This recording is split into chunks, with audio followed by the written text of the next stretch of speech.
Eram duas não-árvores. Duas ervas gigantes que, apesar de parecerem árvores, não o são. O tronco, que na verdade é um caule, é feito de uma coisa que parece madeira, mas não é. Estas duas não-árvores já morreram, mortas por um minúsculo escaravelho, mas deram o nome a uma rua e a um edifício. A rua é na verdade a continuação de uma outra, mas num dado momento muda de nome, como se não tivesse resistido à dança daquelas não-árvores.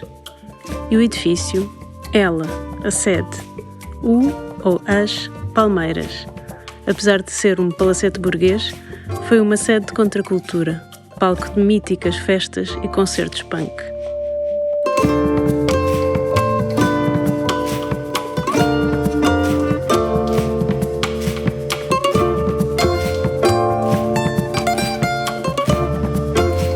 Palmeiras, um palácio em revolução.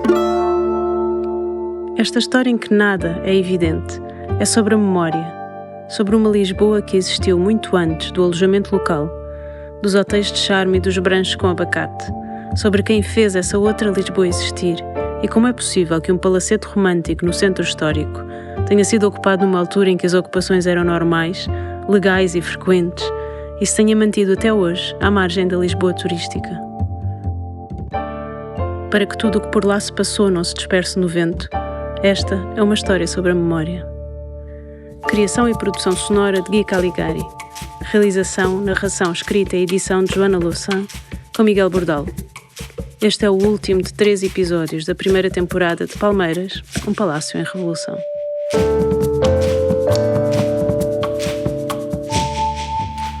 E como é que surgiu a necessidade de terem uma sede? Porque já éramos bastantes e muitos, porque em janeiro, por exemplo, nós estávamos numa casa alugada ao pé do Parlamento, na Rua da Quintinha, e que era uma subcave, uma coisa assim mesmo, catacumbas, mas que tínhamos uma impressora e até vieram camaradas suecos da quarta para trabalharmos na impressora por aí fora. Eu estive a aprender a trabalhar na impressora nessa altura. Lá está, a obsessão que tinham com as impressoras de que já falámos no episódio anterior. Este é o Boles, José Falcão, e agora Alfredo Frade, que no primeiro episódio foi preso pela PIDE com panfletos mal escondidos na barriga. Neste período do PREC, tal como todos os outros partidos, tentámos obter sedes, sim, por ocupação. Vimos várias hipóteses. Acho que já te falei até numa hipótese que vimos em Entrecampos, que só percebemos que não tinha telhado depois de entrarmos, porque a fachada estava bem conservada, e depois quando entramos percebemos que não existia espaço nenhum, era um buraco. Essa da Rua da Palma de facto era um palacete romântico, não é? Do fim do século XIX, 1876, quer dizer, portanto, a ocupação é quase um século depois disso. Lembro-me que de facto era um espaço fabuloso, não é? Para o que nós queríamos, porque tinha de facto uma cave que poderia servir perfeitamente para a nossa ainda imberbe tipografia, não é? Com offset, montámos provavelmente um offset. O offset, sempre o offset. O Alfredo, além de médico, tirou recentemente o curso de História da Arte. Anos mais tarde, quando ela, a casa, foi comprada pelo Bloco de Esquerda em 2007, fizeram-se obras profundas e desde então está em exibição uma tábua que foi encontrada nas escadas à entrada do edifício. Falámos sobre ela no início do episódio passado. Tem escrita a lápis de carvão. Fez esta escada João Martinho da Silva em setembro de 1876. Que ela dure tanto como o dinheiro que dela receberão.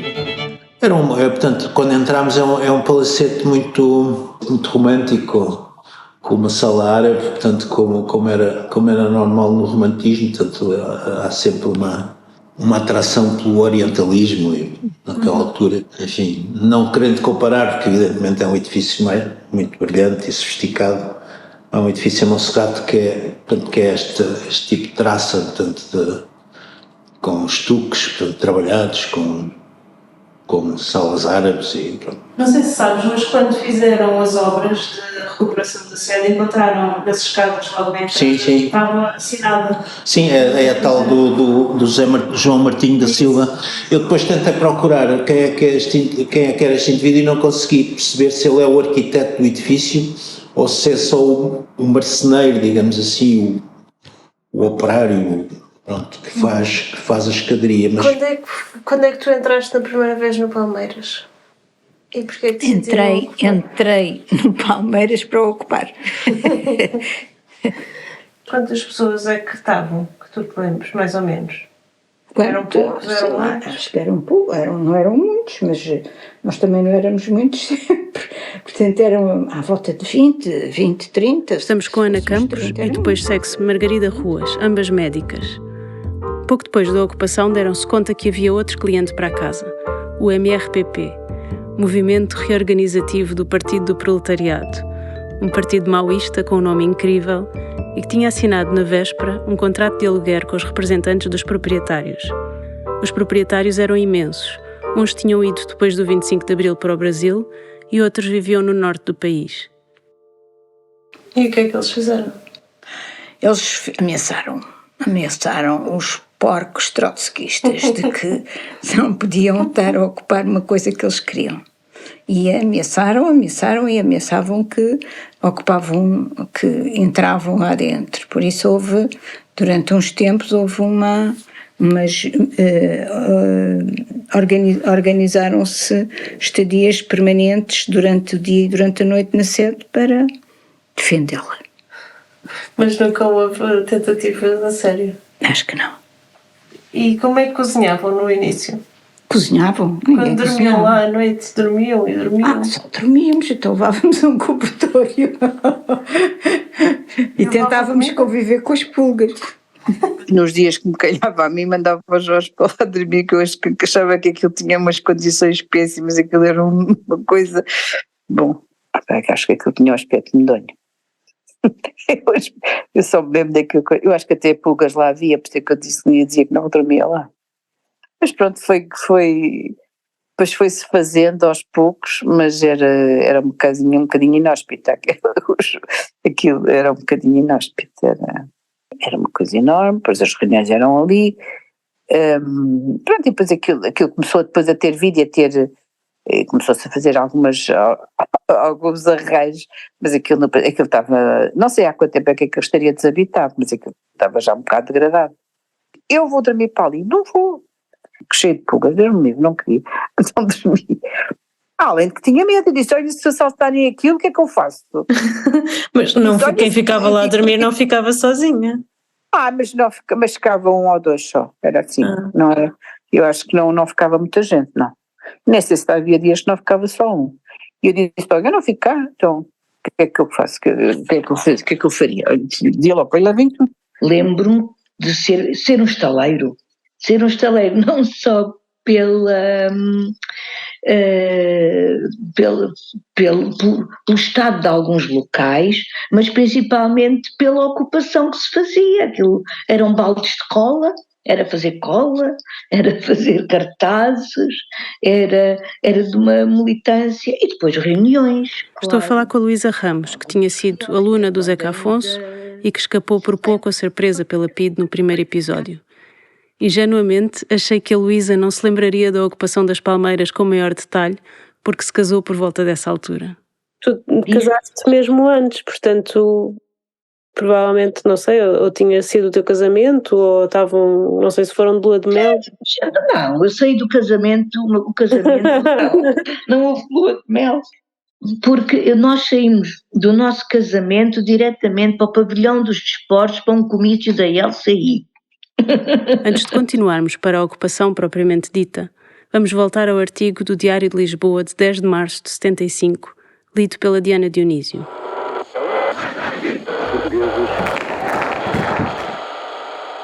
O Hotel do Mochito, abandonado, foi ocupado por moradores e comissões de trabalhadores de várias empresas, apoiados por elementos da Frente Socialista Popular.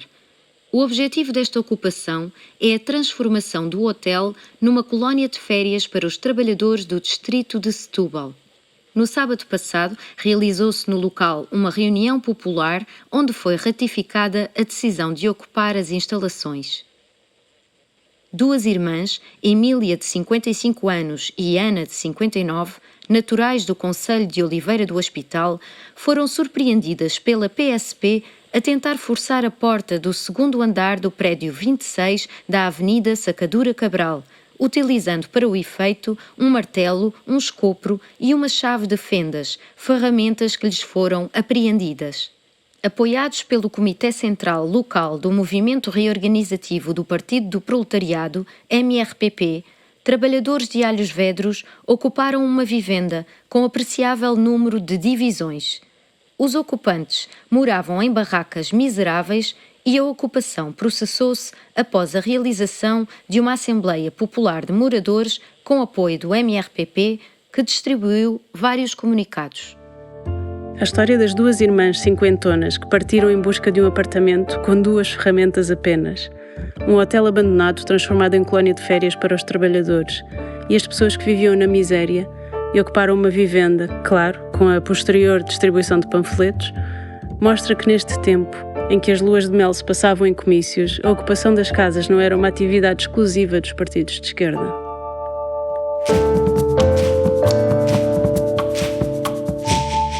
Eu não estava, como te disse, não estava na ocupação daqui desta sede, porque estava em Cascais a ocupar a Parada. Dia 8 de março, o Jardim da Parada, o chamado Jardim da Parada, que era um jardim XPTO de alta finança e dos contos todos e duques que havia na zona. Era um jardim privado. Não era um jardim, aquilo era um terreno incrível, tinha uma pista de karting e tudo, que já estava avariada, já ninguém usava aquilo, mas até tinha uma pista de karting e tivemos lá até aquilo, hoje ser público. E então nós estávamos lá e eu sabia que íamos ocupar aquilo, mas não estava na outra ocupação, portanto tive que estar, os primeiros dias tive que estar sempre lá. Depois quando vim para aqui já as coisas estavam bem organizadas, havia sempre o problema da desocupação, mais do que das ordens, mais da desocupação das pessoas que queriam ter vindo para aqui e não vieram, do que propriamente preocupados com a desocupação da polícia e por aí fora. Então o vosso principal problema no início No era princípio era RPP, acho que eles viessem cá querer ocupar a casa. Portanto, e a partir daí, pronto, a malta começou a usar isto, a arranjar, a limpar, a pôr isto seguro. Estamos com o José Falcão, Boles. Portanto, Se houve tentativas de desocupação ou não pelo MRPP, as descrições divergem, e já lá vamos, mas apesar de estarmos ainda há uns meses do verão quente, quando Portugal ardeu, como conta Miguel Carvalho, os piquetes de defesa da casa também eram para impedir ataques da extrema-direita. O 11 de março acabou por se revelar fatídico para o desfecho do Palmeiras, e também já lá vamos, mas para o país, o dia 11 de março de 75 ficou marcado pela tentativa falhada de golpe de Estado de António de Spínola para pôr fim ao período revolucionário em curso.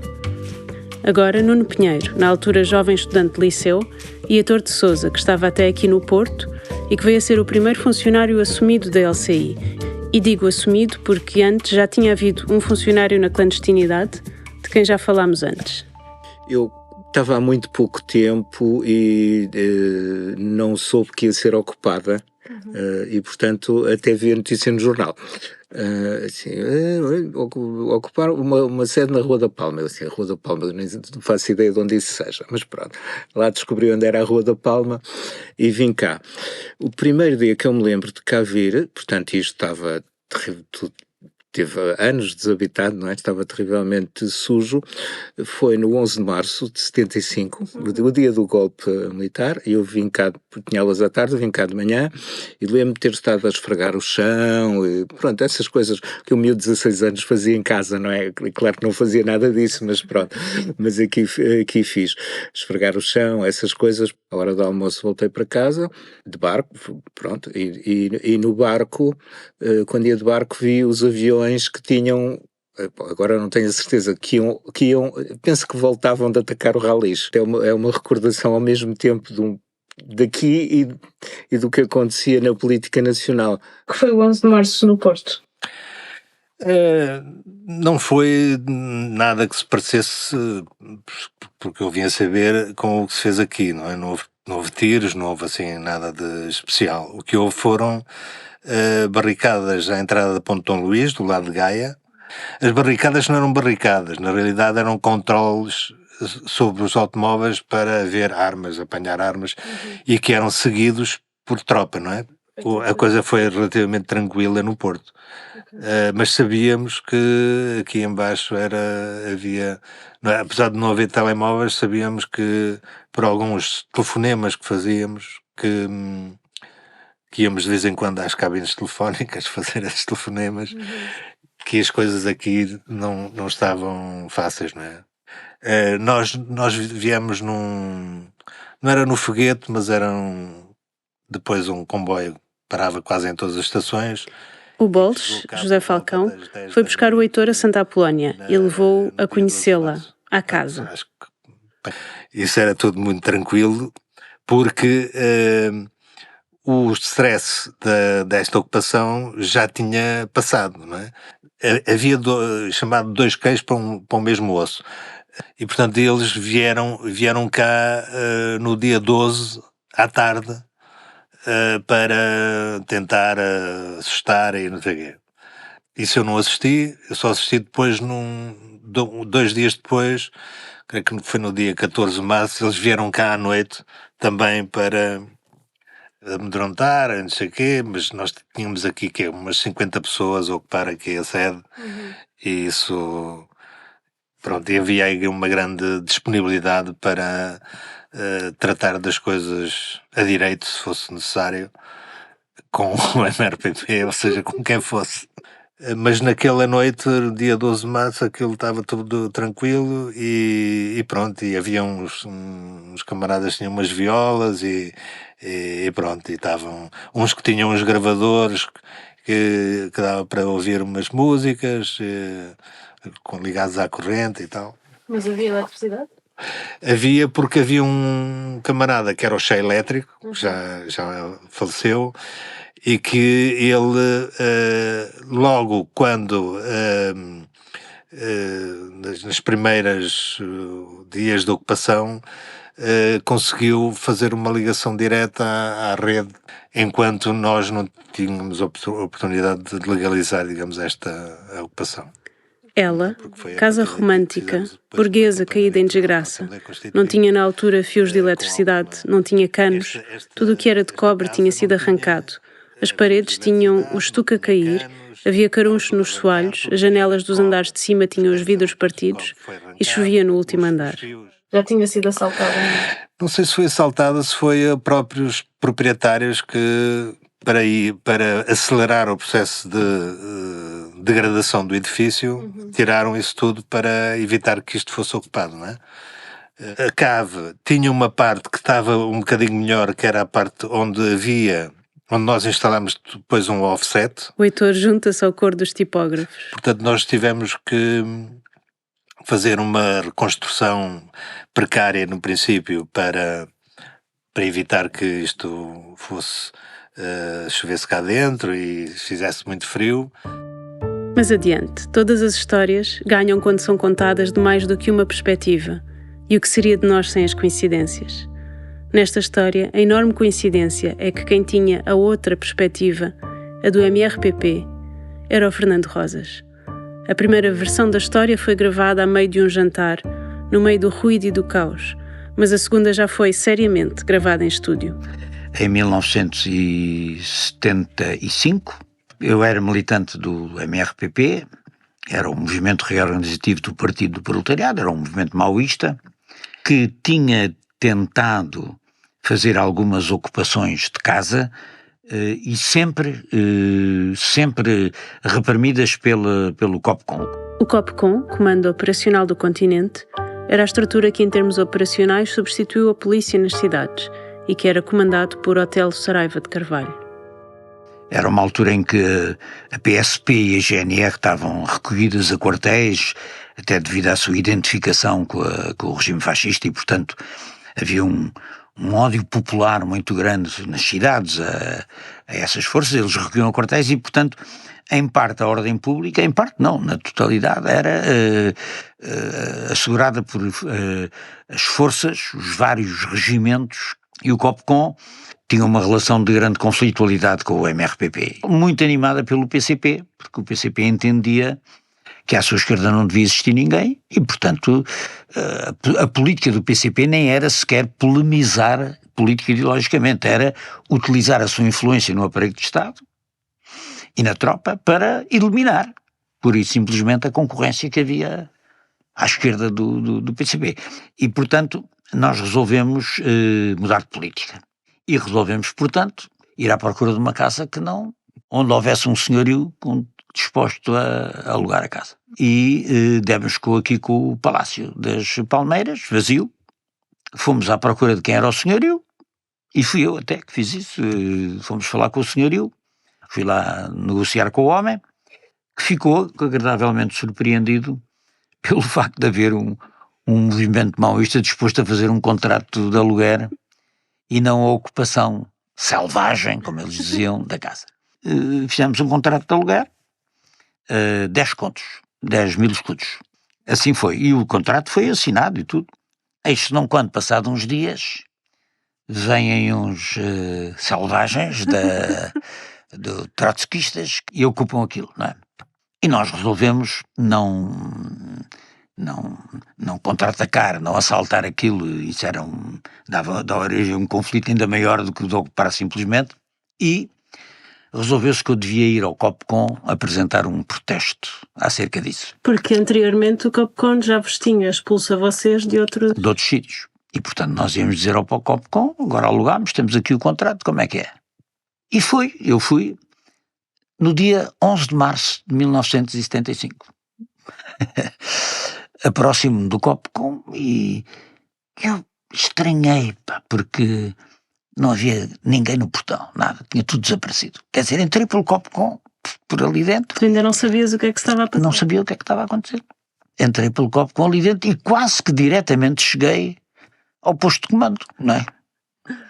Onde estavam lá uns oficiais, uma gente e tal, e onde estava lá à minha frente, o hotel, a dar instruções para o Ralis, né? A dizer, ponham cá fora para responder com fogo aos aviões que estavam a bombardear o Ralis. E lá foi, quer dizer, ele lá teve uma data de tempo a dar instruções para aqui, para lá e tal, e depois recebeu. Chegou a receber. Recebeu. E eu disse, passa-se isto assim, a coisa e tal, como é que é? Ele não ligou nenhuma, claro, quer dizer, para ele estava absolutamente longe de se preocupar com aquilo, estava ali com a contra-revolução nas mãos, portanto não... Bom, e eu também percebi que a diligência era uma diligência... Pronto, está bem, sim senhor, vamos ver e tal, ok, não, está bem, se tem contrato, claro e tal, mas não tomou, quer dizer, percebi imediatamente que ele, no minuto seguinte, havia de estar a pensar outra coisa. E então, resolvemos dizer, bom, isto por aí não vai, vamos nós ocupar outra, pronto, agora já não há, se isto é assim, vamos ocupar. Eu pensei que a LCI fez piquetes para defender a sede de um ataque e não sei o quê, mas nunca foi nenhuma intenção do MR atacar. E ocupámos outra vivenda que estava devoluta na Avenida Pedro Álvares Cabral. Mas, a seguir, depois de ocupar, fomos ao senhorio, que era nada mais, nada menos que o ex-presidente da Assembleia Nacional, um fascista, Primeiro não quisemos ocupar e quisemos fazer o contrato. Fizemos o contrato e alguém ocupou, não é? A seguir ocupámos e quisemos fazer um contrato e também nessa altura não quiseram fazer contrato.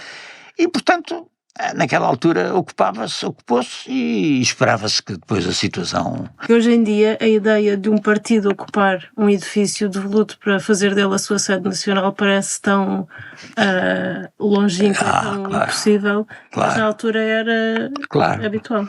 Claro, porque naquela altura era a revolução, não é? A revolução estava na ordem do dia e as pessoas, tal como ocuparam fábricas e empresas e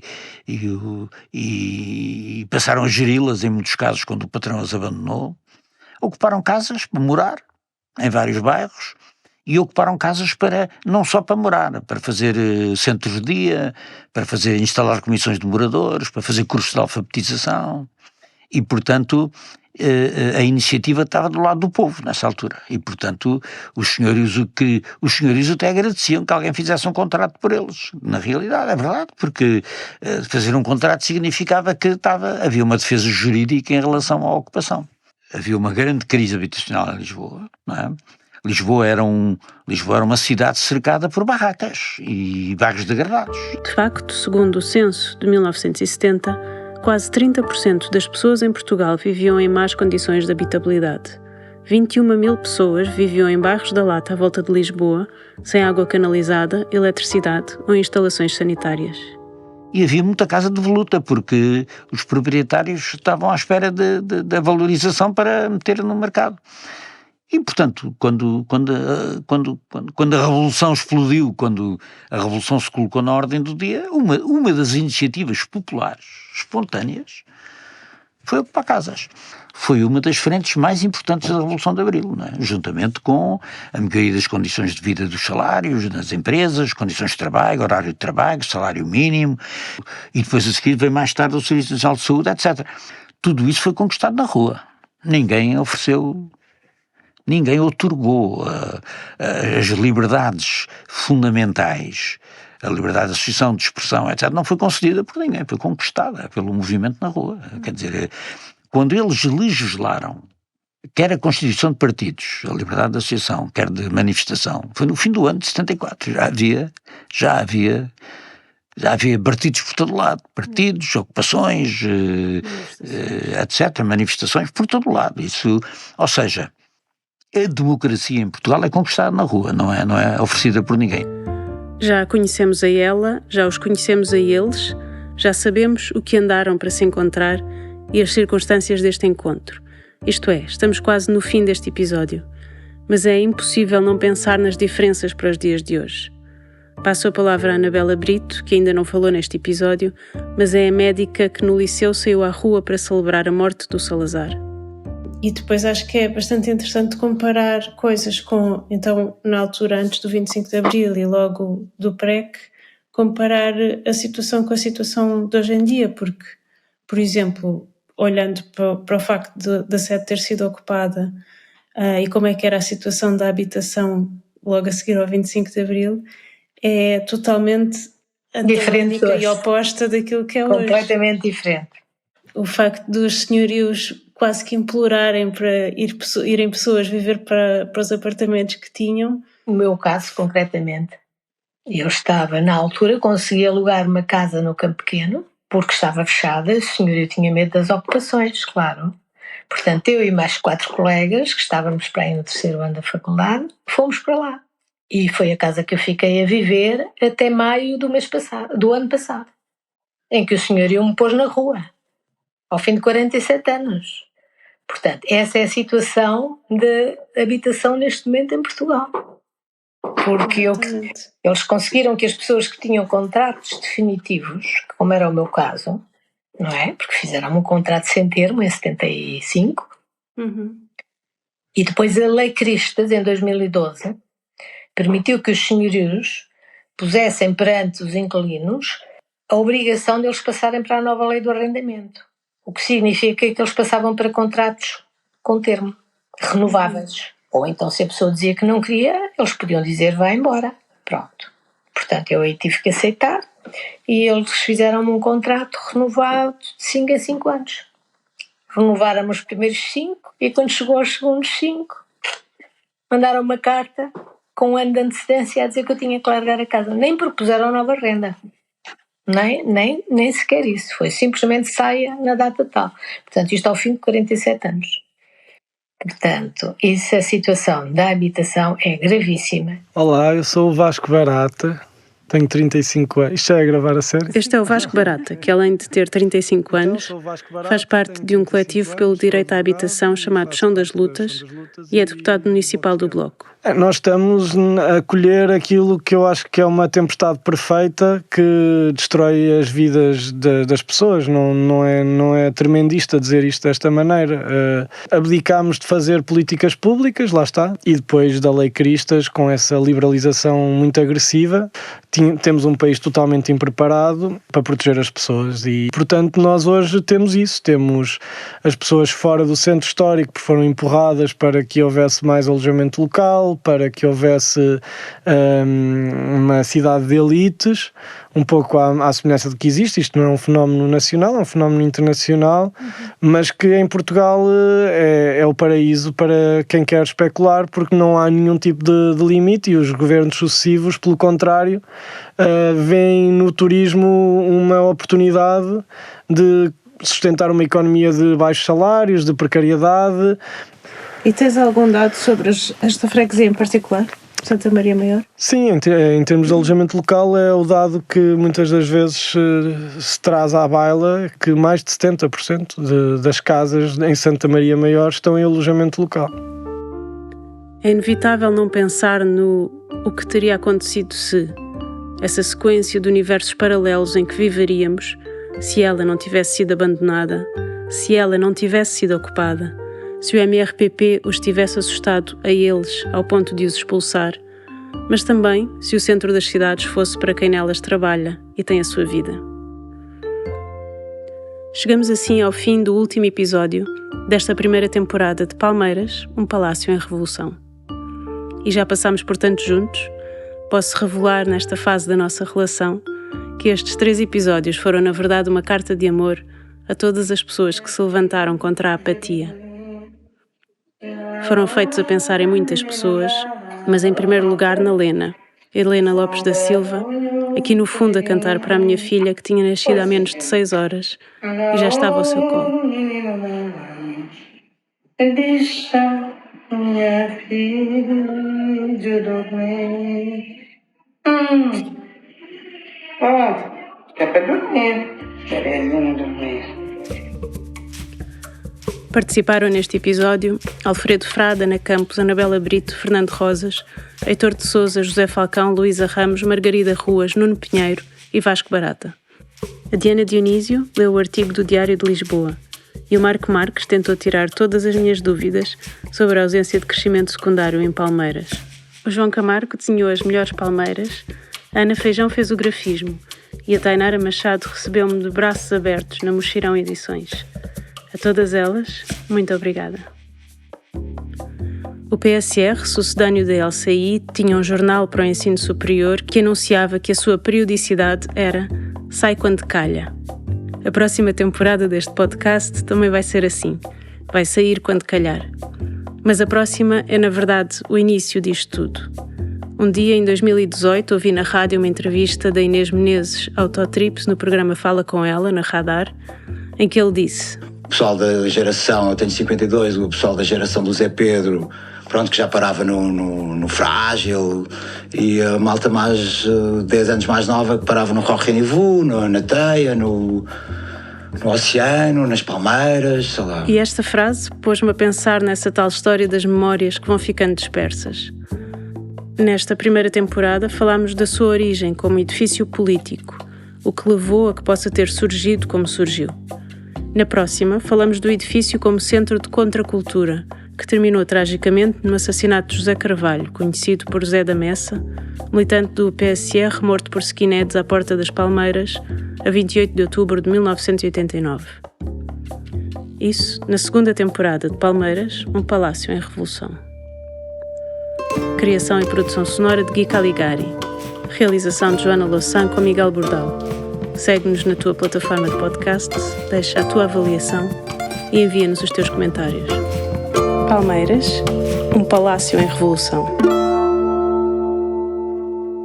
Esse podcast é uma produção da Mochirão Edições, que transporta vozes para comunicar a tua e a nossa história. Dá o like na sua plataforma de podcast preferida, acesse as nossas redes e o nosso site. Produção Mochirão Edições, com X.